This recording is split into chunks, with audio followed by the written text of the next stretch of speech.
Assalamualaikum warahmatullahi wabarakatuh. Selamat pagi, selamat siang, dan selamat malam. Di sini saya akan menjelaskan materi yang bertemakan analisis keseimbangan kurva ISLM. Tapi sebelum memasuki materi, sebaiknya saya memperkenalkan diri terlebih dahulu. Perkenalkan, nama saya Windu Ahmad Robiansyah dari kelas C6D. Baik, tanpa berlama-lama, kita langsung saja masuk ke dalam materi. Oke, masuk ke materi yang pertama. Ada perbandingan kurva antara kurva IS dan kurva LM. Kurva IS memiliki kemiringan negatif karena tingkat suku bunga yang lebih tinggi menurunkan pengeluaran investasi, yang pada gilirannya menurunkan permintaan agregat serta tingkat pendapatan keseimbangan. Sedangkan kurva LM adalah kurva yang menunjukkan besarnya pendapatan nasional pada berbagai tingkat bunga yang memenuhi syarat keseimbangan di pasar uang. Hubungannya dapat dilihat pada teori tingkat bunga, disebut dengan teori preferensi likuiditas. Selanjutnya ada analisis keseimbangan kurva IS-LM. Pembentukan kurva IS dengan model dasar Y sama dengan C tambah I tambah G, dengan C sama dengan A tambah BYD, yaitu konsumsi, dan I sama dengan I kosong dikurang DI dikurang I kosong dikurang DI, yaitu investasi tergantung suku bunga. Y D sama dengan Y kurang T, yaitu pendapatan disposable, dengan substitusi didapat Y sama dengan A tambah B dalam kurung Y kurang T ditambah I kosong dikurang DI tambah G. Untuk pembentukan kurva LM, jika pendapatan meningkat, permintaan uang yang transaksi meningkat. Untuk menjaga keseimbangan, suku bunga harus meningkatkan agar permintaan uang turun melalui komponen spekulasi. Maka kurva LM kemiringan positif di diagram Y, yaitu sumbu X dan I di sumbu Y. Contoh analisis kurva IS-LM.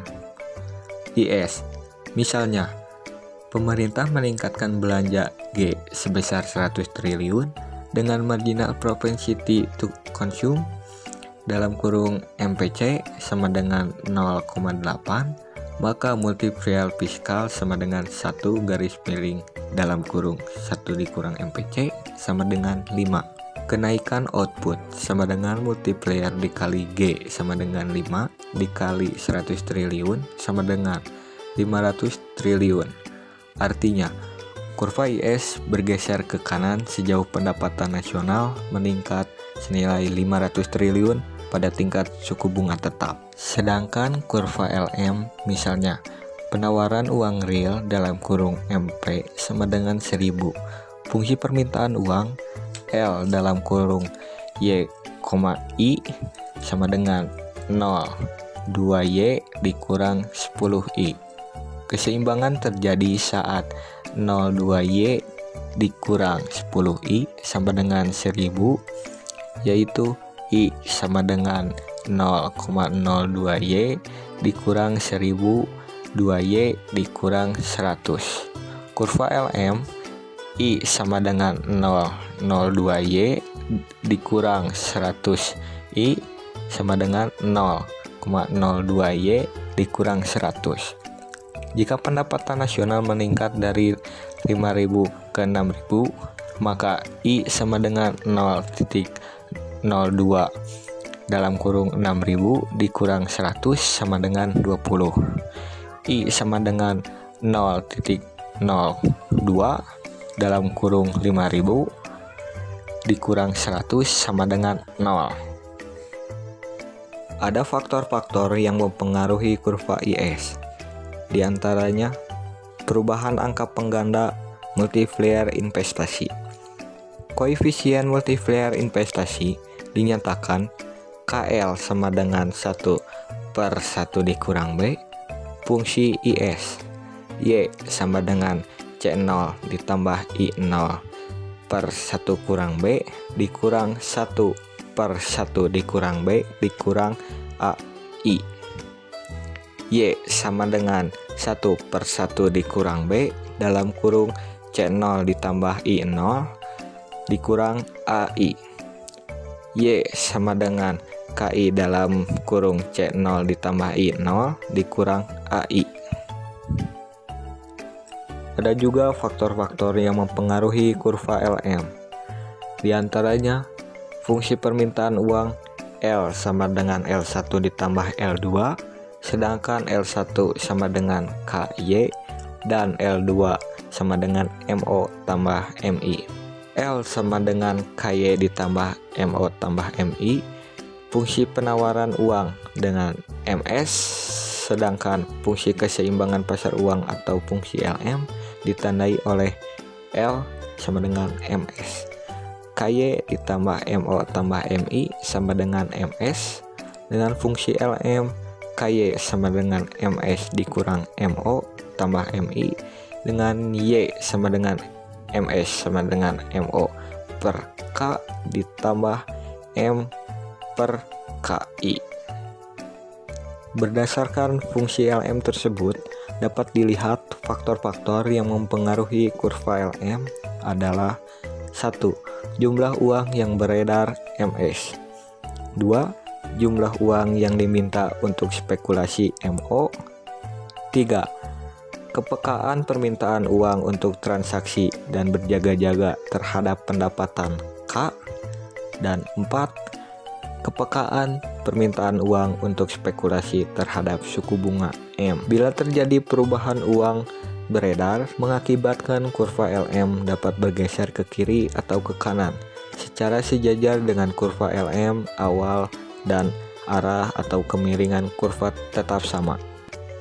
Selanjutnya ada equilibrium jangka pendek. Persamaan model IS LM adalah model tersebut menganggap kebijakan fiskal G dan T, kebijakan moneter M, dan tingkat harga P sebagai variabel eksogen. Kurva IS memberikan kombinasi antara R dan Y yang memenuhi persamaan yang menunjukkan pasar barang. Kurva LM memberikan kombinasi antara R dan Y yang memenuhi persamaan yang menunjukkan pasar uang. Selanjutnya ada dampak kebijakan. Ada kebijakan fiskal dengan peningkatan G atau penurunan T, yaitu kurva IS bergeser ke kanan. Sedangkan kebijakan moneter yaitu peningkatan jumlah uang beredar, yaitu M, dengan kurva LM bergeser ke kanan. Dan yang terakhir ada penutup. Dengan kesimpulan materi yang tadi saya jelaskan, model IS LM memberikan pemahaman yang komprehensif tentang hubungan antara pasar barang dan pasar uang. Keseimbangan tercapai pada titik di mana kurva IS dan LM berpotongan, menandakan tingkat pendapatan dan suku bunga yang stabil. Kebijakan fiskal mempengaruhi posisi kurva IS, sementara kebijakan moneter mempengaruhi kurva LM. Saran dari materi yang saya jelaskan, pemahaman terhadap model IS dan LM perlu dikembangkan dalam konteks ekonomi terbuka dan dinamika global saat ini, agar pengambilan kebijakan ekonomi lebih responsif dan tepat sasaran. Untuk sumber materi saya dapatkan dari internet dan juga saya dapatkan dari PowerPoint ibu dosen saya. Tidak lupa saya mengucapkan alhamdulillah karena pemaparan materi yang saya jelaskan tadi sudah selesai. Ada sedikit kata-kata hari ini. Kata-kata hari ini Pak Windu. Jangan takut gagal, karena orang sukses berawal dari orang yang gagal. Windu, au. Cukup sekian, terima kasih yang sudah mendengarkan dan sudah memperhatikan saya berbicara. Saya ucapkan terima kasih. Wassalamualaikum warahmatullahi wabarakatuh.